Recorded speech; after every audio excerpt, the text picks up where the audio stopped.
مواضيع مهمة لكل كاتب نص حسيني، سواء كنت شاعر تكتب للرواديد أو كنتِ شاعرة تكتبين للملايات.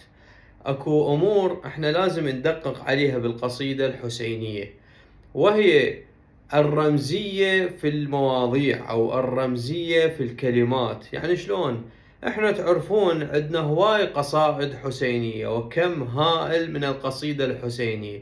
أحيانًا الشاعر يريد يختلف عن غيره، عن بقية الكتاب، فعندما يريد الشاعر أن يختلف عن غيره في الكتابة يلجأ إلى الرمزية في الكتابة. يعني شلون؟ يعني يحجي بفد شي يخلي المستمع يلتفت إلى التفاتة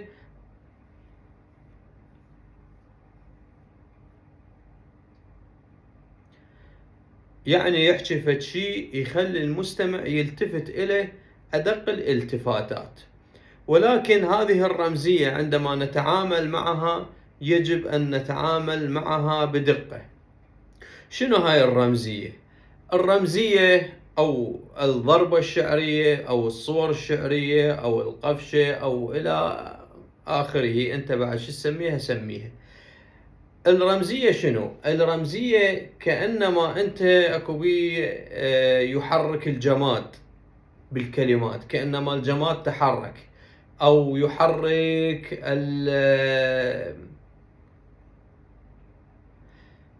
أو ينطق الجماد أو ينطق الماء أو ينطق إلى آخره. زين،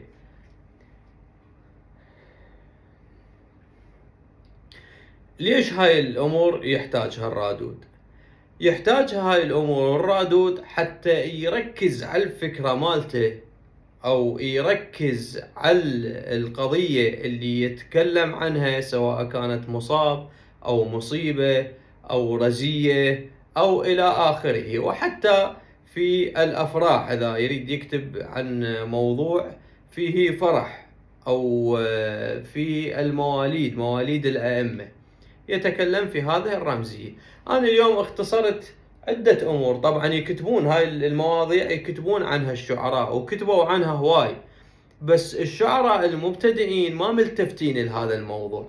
فأنا اليوم أريدك تلتفت لهذا الموضوع، سواء كنت كاتب أم كاتبة، للرواديد أم للملايات، هي كلها خدمة للإمام الحسين عليه السلام ولقضية أهل البيت عليهم السلام. فراح أخليك تلتفت إلى مواضيع ربما أنت ملتفت إلها بس ما تعرف أهميتها، أو ربما ملتفت إلها وكاتب عنها هاي المواضيع. شنو هاي المواضيع؟ مثلا أنا أريد أكتب عن الإمام الحسين، شو استخدم يا رمزية؟ استخدم رمزية الإمام الحسين عليه السلام يكلم الرسائل. يعني مثلا كأنما الإمام الحسين يكلم الرسائل التي أتت إليه من العراق. احنا نعرف الإمام ما طلع وما خرج إلا وصلت له رسالة من العراق، فخرج الإمام الحسين عليه السلام هو وأهل بيته وتوجه إلى العراق، كأنما الحسين يكلم الرسائل. هذا موضوع يعني أنا أشوفه ما حد كاتب عليه، فتقدر توظفه أنت بطريقتك، بحرفيتك، بمهنيتك، توظف هذا الموضوع كأنما الإمام الحسين يكلم الرسائل، أو الرسائل تكلم الإمام الحسين عليه السلام، أو الرسائل تكلم أهل العراق، أو الرسائل تكلم ماذا؟ تكلم من بعثوها. زين. أو رمزية مثلا الميمون، فرس الإمام الحسين عليه السلام، وهو يكتبوا عنه الميمون. أنت هم تقدر تكتب بهاي الرمزية كأنما ينطق، أو مثلا تنطقه، أو شلون مثلا تخلي فد أمور تركز عليها، أمور سواها الميمون في ساحة المعركة، الميمون وهو فرس الإمام الحسين عليه السلام، تكتب بهاي الرمزية. مثلا أو تكتب تريد قصيدة عن الإمام العباس عليه السلام. احنا دائما نسمع الناس تكتب برمزية النهر والجود والماء. مثلا الإمام الحسين عليه السلام كلم الجود، أو الجود كلم الإمام الحسين. يعني أنت توظفها بالمستهل زين، أو بأي شيء. زين، مثلا أنا أتذكر كتبت مرة قصيدة الغيمة، السيدة زينب عليه السلام تكلم الغيم في السماء: يا غيمة جرالك، شاوين خيالك، مسلوب الردى وعارب شمس هالبين، شو جنك بخلت بفيك على حسين، مو هذا مكانك، شاوين خيالك. هنا انت جاي تكتب برمزية عالية، يعني هذا كلام ما حد كاتب عنه، او كتبوا عنه بس ما حد وظف مثل ما انت وظفتها، وظفت القصيدة مالتك. فمثل ما قلنا الامام العباس مثلا النهر، اجى شال النهر، خلى النهر، سامعين هواي قصايد على هذا الموضوع. زين، او النهر رجف، او النهر خاف، او النهر عطش، والى اخره. او مثلا الجود، الامام العباس عليه السلام معروف بالجود وبالسقاية، يسقي من عندما ذهب الامام العباس الى النهر الغاية يأتي بالماء ويسقي العطاشة من الاطفال والنساء. فاكتب بان الجود، شلون مثلا الجود يعتذر من الامام من ضربته الاسهام، كانما الجود يعاتب السهام التي رشقت. فهاي هم اتكلم بهذه الرمزيه. زين، او الماء، او الامام يكلم مثلا الماء، او الماء يكلم الماء، او الماء عفوا يكلم الامام، او يكلم كف الامام. فانت تقدر توظف هذا الشيء بطاقاتك وبموهبتك ايضا. مثلا عندنا نكتب على الاصحاب، تريد تكتب قصيدة على الاصحاب. اخوان، انت من تخلي هاي الرمزيات راح شنو الفائدة من هاي الرمزيات؟ هذا طبعا الفيديو احفظوه حتى ترجعوا له، تحتاجونه، انا قلت لكم تحتاجونه، وحتى انا احتاجه بوقت ما اريد اكتب القصيدة. الفائدة شنو؟ الفائدة بأنه أنت تسهل على نفسك أو تختصر على نفسك الطريق. تجي اليوم تقول أنا أريد أكتب مثلا عن الأصحاب، ما تروح مثلا تدوخ بموضوع أو يعني تتعب نفسك. مثلا السيوف، الأصحاب، شلون مثلا من سمعوا بأنه السيدة زينب عليه السلام تكلمت مع الإمام الحسين عليه السلام وقالت له: هل اختبرت أصحابك؟ زين، أنت يعني شلون كأنما هنا من سمعوا الأصحاب السيوف رعدت، أو السيوف مثل ما نقول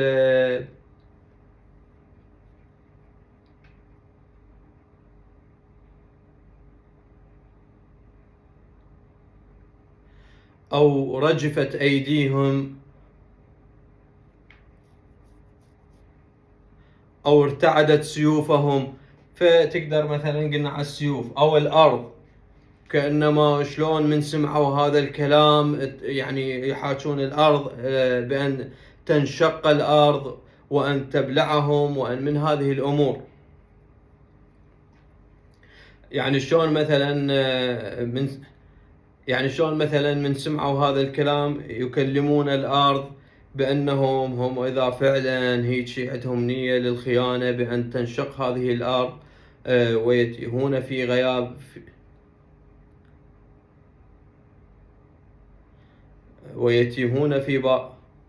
ويتيهون في باطنها وإلى آخره. هاي هم رمزيتك تقدر تكتب عليها شلون الأصحاب مثلا شلون الأرض ماجت بيهم أو الأرض اهتزت بيهم أو كذا، يعني أنت تقدر توظفها، أنا بس أشير لك لهذا الموضوع.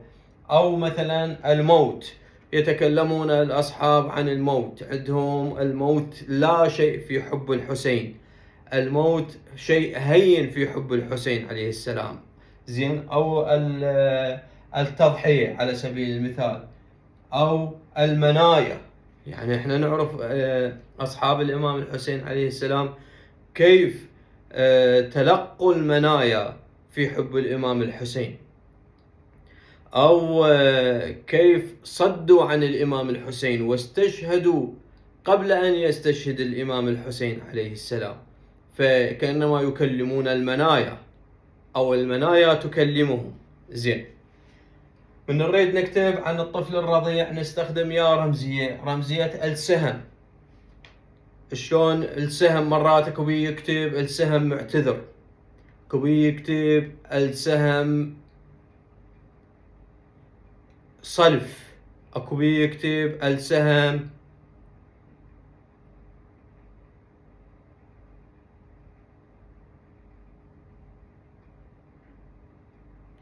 مجرد عن الغيرة.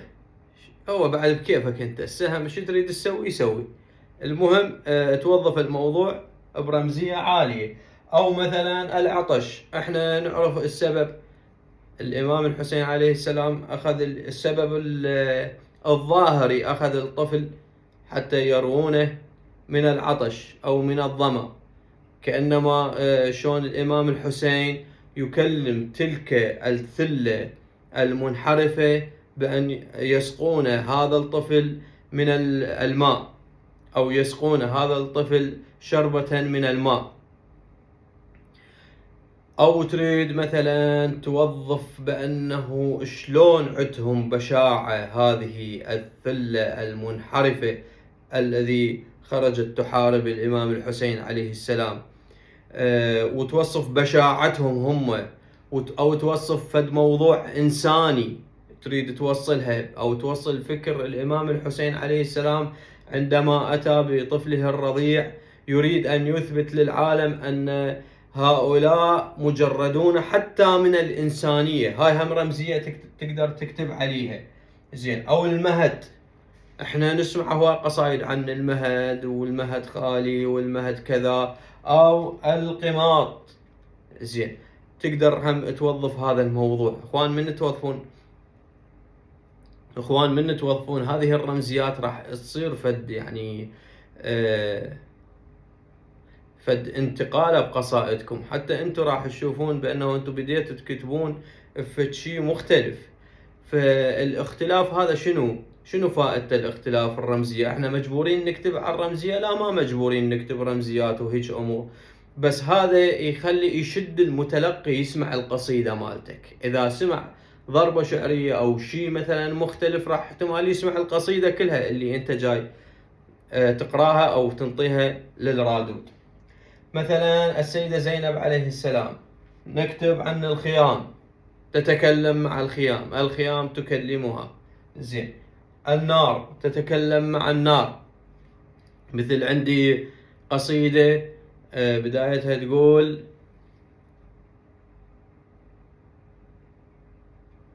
والله النار صلفة وهيش تحرق بالعبي.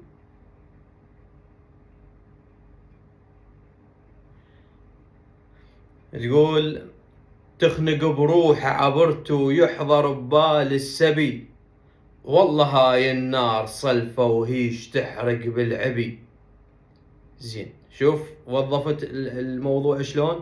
والله هاي النار صلفة وهيش تحرق بالعبي. هي النار وين يعني اكو نار صلفة؟ النار مثلا عندها وعي؟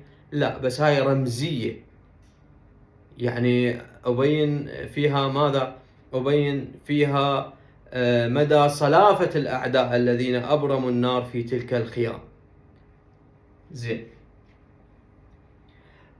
أو الرماح، وكاتبين عن الرماح مثلا شلون اللطمية مال باسم الكربلائي، هالمنحر الشايلة.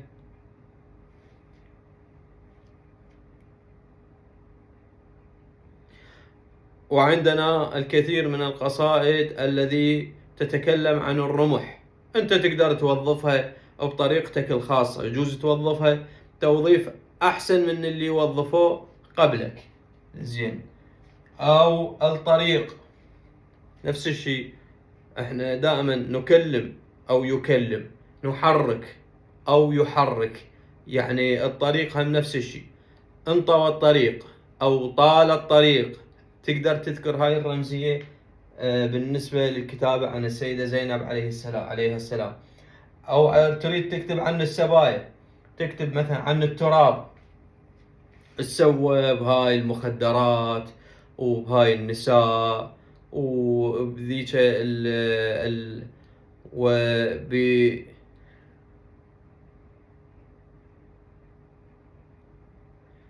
وبتلك الأطفال عندما كانوا يعيشون في دلال وفي رفاهية.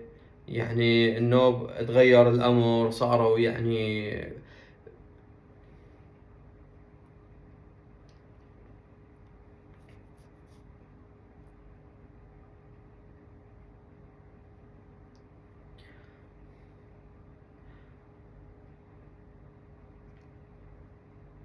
صاروا يقعدون على التراب، يمشون على التراب حفاة وإلى آخره. أو العباءة، احنا نعلم أن أهم شيء التزمت به النسوة، نسوة الإمام الحسين ونساء الرسالة، رسالة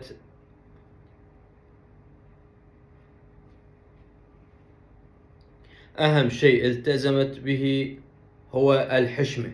تستطيع أن تتكلم عن العباءة، عن الحشمة، حشمة النساء، أيضا تقدر توظف هذا الموضوع برمزية عالية.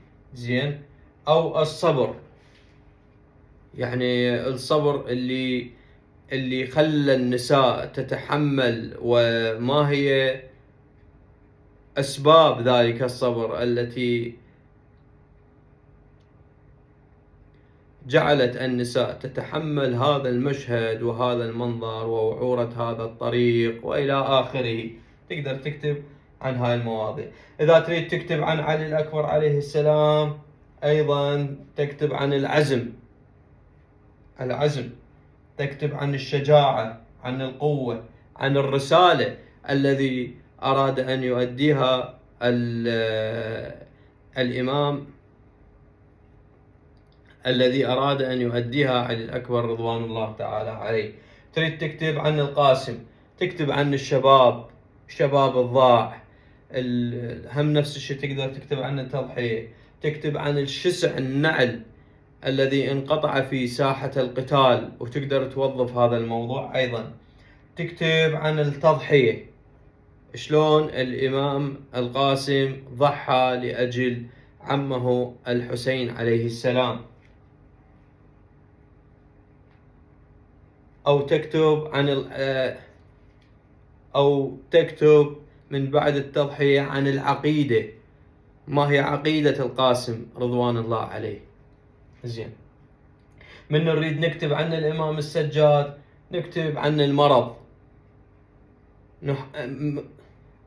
كأنما نحن نتكلم عن المرض وما فعل بالإمام السجاد عليه السلام، أو الإمام يتكلم عن المرض، أو عن العصا الذي كان يتكئ عليها.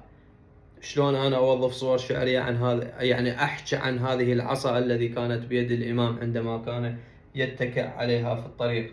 أو الناقة، أو القيود التي في يد الإمام عليه السلام، مثل كما كتبت أنا في أحد القصائد عن الإمام السجاد: أيا قيدا لوى عنقي.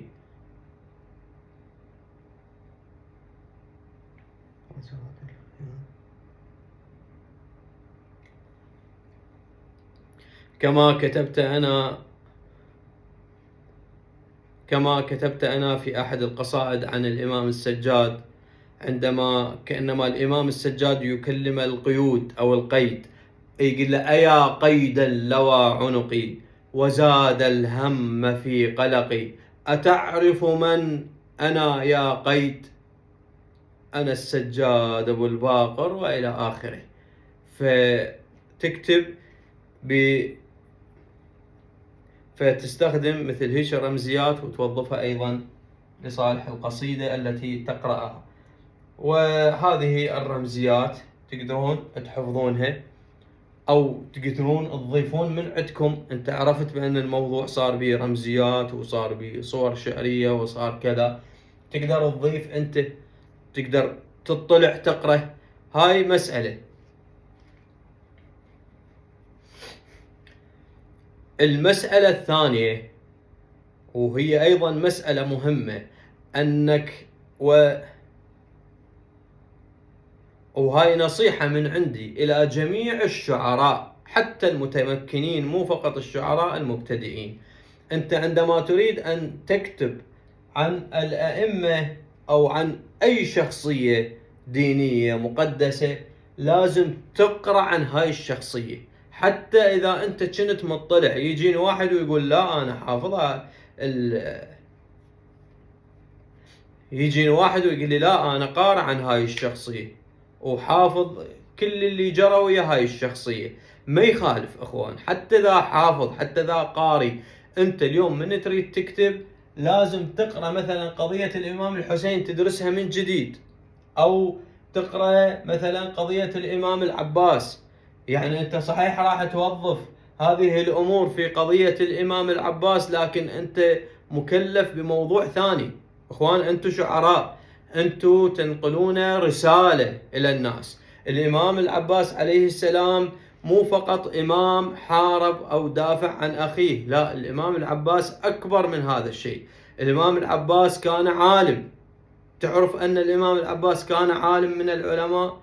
الامام العباس عليه السلام كان زاهدا، كان تقيا، كان ورعا.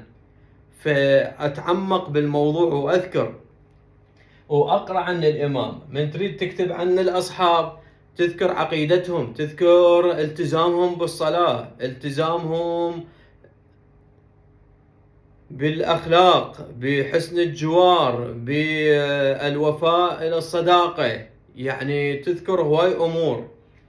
يعني من تريد تتكلم عن الطفل الرضيع تخلي جانب من العاطفة، هاي واحدة. اثنين، تخلي جانب من الرسالة كما تكلمنا قبل قليل، وقلنا ما هي الغاية من أن الإمام الحسين عليه السلام أخذ الطفل الرضيع إلى الساحة، ساحة القتال، وهو يعلم أن القوم سوف يرمونه بالسهم. وقلنا وبينا أن الإمام يريد أن يبين بشاعة هؤلاء